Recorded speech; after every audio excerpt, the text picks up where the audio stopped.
Welcome to Gabbar coaching by Ramesh sir.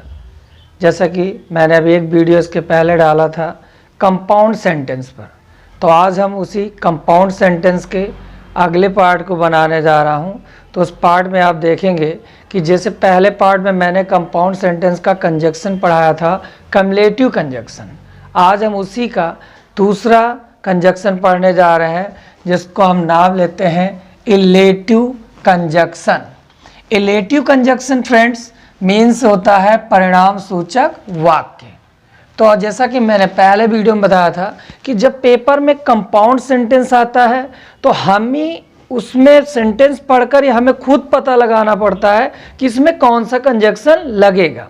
इसके लिए हमें कुछ हिंट्स की ज़रूरत होती है, तो मैं उसी हिंट्स के अकॉर्डिंग आपके लिए वीडियो बनाता हूँ। जैसे आज हमारे इलेटिव कंजक्शन पहचानने के लिए मैंने हिंट्स बनाया कि मान लेते हैं आपके पास एक सेपरेट आता है, सेपरेट में दो सेंटेंस कम से कम होंगे आपके, तो एक सेंटेंस ये होगा, एक सेंटेंस ये होगा। तो फ्रेंड्स यदि दिए गए सेपरेट में जब आपको लगे कि जब एक सेंटेंस में कारण हो वह दूसरे सेंटेंस में उसका परिणाम हो, ये जब एक सेंटेंस में कारण हो वह दूसरे सेंटेंस में परिणाम हो, तो ऐसे कंपाउंड सेंटेंस को बनाने के लिए सदैव इलेटिव कंजक्शन का प्रयोग करना चाहिए। इलेटिव कंजक्शन का प्रयोग करेंगे कैसे? तो पहला प्रयोग हमारा इलेटिव कंजक्शन के लिए है कि यदि आप कारण वाला वाक्य पहले रखते हैं और परिणाम वाला वाक्य बाद में रखते हैं, तो आपको कारण वाले वाक्य और परिणाम वाले वाक्य के बीच में कंजक्शन लगाने के लिए या तो आप सो लगा सकते हैं, या देयरफॉर लगा सकते हैं, या हेंस लगा सकते हैं, और तीनों का मीन्स होता है इसलिए। कहने का मतलब ये है कि यदि आप सो, देयरफॉर या हेंस का प्रयोग करना चाहते हैं तो आपको सदैव कारण वाला वाक्य पहले रखना होगा और परिणाम वाला वाक्य बाद में रखना होगा।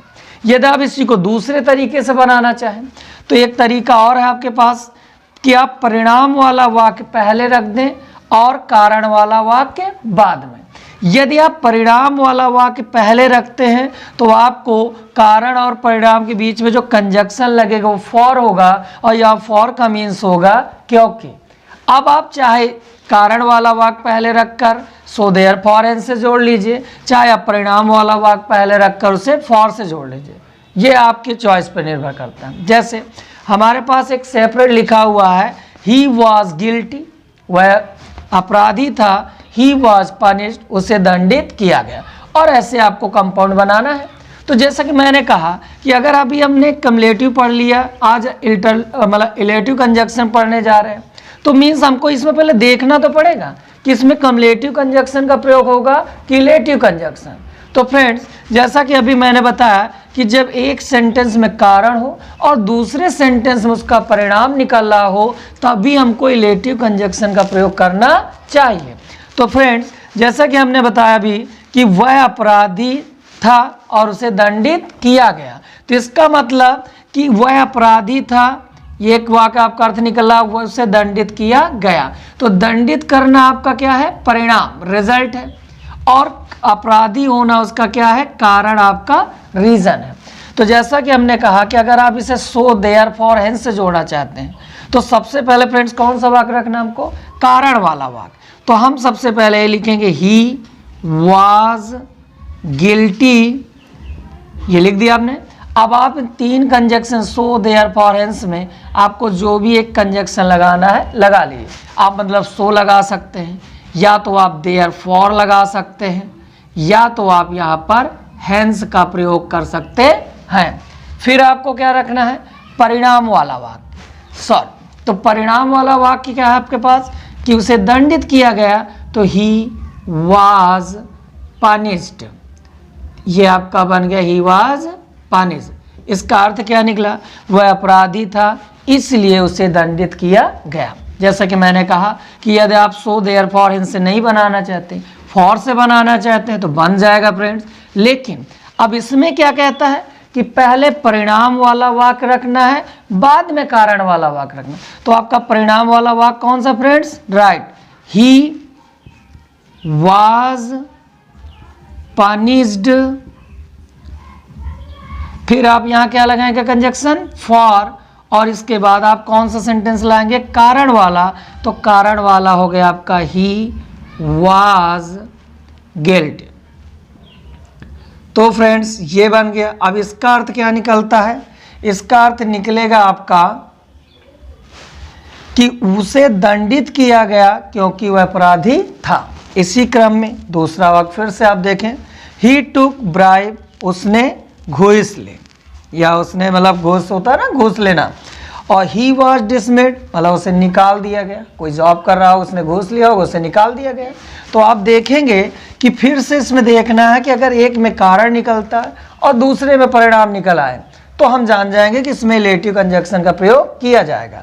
तो फ्रेंड्स अगर उसे निकाला गया तो क्यों निकाला गया, क्यों निकाला गया, उसने घूस लिया, तो इसका मतलब ये आपका कारण वाला सेंटेंस है और ये आपका परिणाम वाला सेंटेंस है।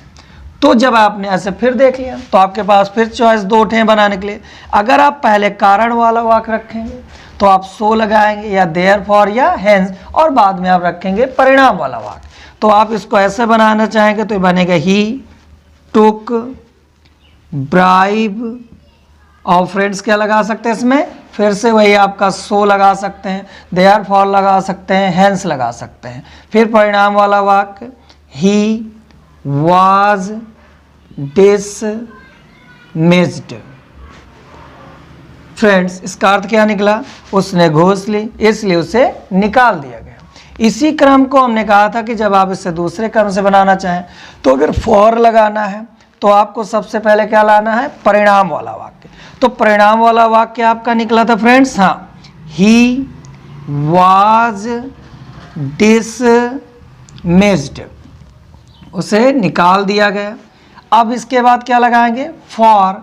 फॉर का मतलब यहाँ लेंगे क्योंकि, क्योंकि अब कारण वाला वाक्य फ्रेंड्स क्या हो जाएगा, ही टुक ब्राइब।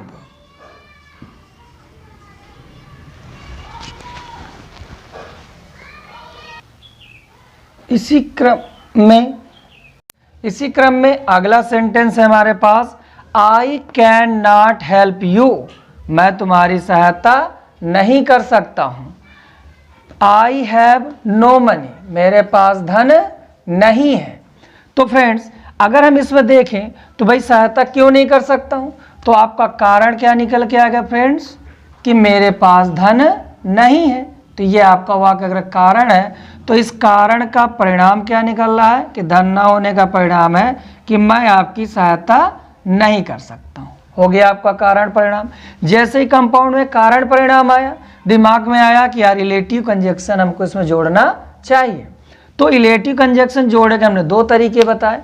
पहला तरीका हमने कहा कि अगर सो देयरफॉर हेंस लगाना चाहते हो, जिसका मीन्स होता है इसलिए, तो आप पहले कारण वाला वाक्य रखेंगे, बाद में परिणाम वाला वाक्य।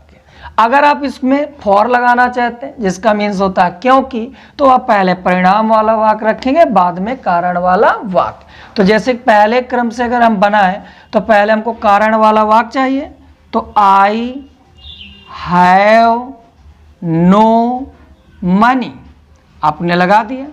अब आप कंजक्शन ले लें, या तो आप सो लगा सकते हैं, जैसा कि हमने कहा, चाहे देयरफॉर लगा लें, हेंस लगा लें, आप एक कंजक्शन लगाने के लिए स्वतंत्र हैं।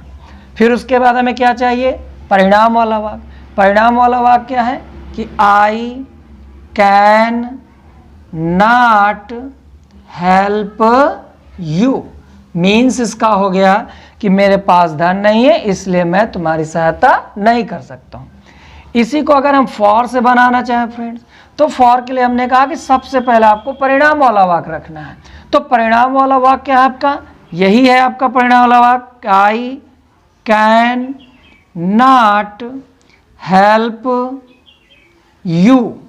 इसके बाद आप कंजक्शन फॉर लगाएं, जिसका मीन्स होता है क्योंकि, फॉर। फिर कारण वाला वाक्य, तो कारण वाला वाक्य आपका हो जाएगा, आई हैव नो मनी। ऐसे मतलब मैं आपकी सहायता नहीं कर सकता हूं क्योंकि मेरे पास धन नहीं है। इसी क्रम में अगला वाक्य है आपके पास कि हिज मदर इज इल, उसकी माता बीमार है। तो ही कैन नॉट कम, वह नहीं आ सकता है। तो क्यों नहीं आ सकता है, क्योंकि भैया उसकी माता क्या है, बीमार है, तो ये आपका क्या हो जाएगा, कारण। ये आपका सेंटेंस क्या बन गया, कारण। और इसका परिणाम क्या निकला कि वो नहीं आ सकता, ये आपका हो गया परिणाम। जैसा कि अभी हम देख चुके हैं कि अगर हमको कारण वाला सेंटेंस पहले रखना हो और परिणाम वाला सेंटेंस बाद में, तो हमको सो देयरफॉर हेंस का प्रयोग करना है। तो जैसे कि हमने यहाँ लिखा कि हीज मदर इज इल, फिर आपने यहाँ कंजक्शन सो देयरफॉर हेंस में कंजक्शन ले लिया। फिर आपका परिणाम वाला वाक्य, तो ही कैन नॉट कम, अर्थ क्या निकला, उसकी माता बीमार है इसलिए वह नहीं आ सकता है। अगर हम इसको फिर से फॉर से जोड़ना चाहें तो फिर हमको पहले परिणाम वाला सेंटेंस चाहिए फ्रेंड्स। तो परिणाम वाला सेंटेंस आपका क्या है, हाँ, ही कैन नॉट कम, फिर क्या लगाएंगे, फॉर। फॉर के बाद परिणाम वाला सेंटेंस तो रख चुके हैं, अब कारण वाला, तो कारण हो जाएगा हीज मदर इज इल। तो फ्रेंड्स, ऐसे जब किसी एक सेंटेंस में कारण हो और एक सेंटेंस में परिणाम हो, तो अगर एक सेंटेंस में कारण एक सेंटेंस में परिणाम आएगा तो आपको हमेशा याद रखना है, ऐसे कंपाउंड सेंटेंस में हमेशा इलेटिव कंजक्शन का प्रयोग करना है। और इलेटिव कंजक्शन के लिए हमने बताया, अगर आप पहले कारण वाला सेंटेंस रखेंगे और परिणाम वाला वाक्य बाद में, तो आपको सो देयरफॉर हेंस का प्रयोग करना है। यदि आप पहले परिणाम वाला सेंटेंस रखना चाहते हैं और कारण वाला बाद में, तो आपको फॉर का प्रयोग करना है। तो फ्रेंड्स, ये आपका दूसरा कंजक्शन है। तो आई होप आपको ये मेरा वीडियो अच्छा लगे। यदि आपको ये वीडियो अच्छा लगे तो मेरे चैनल को लाइक करें, सब्सक्राइब करें। Thank you.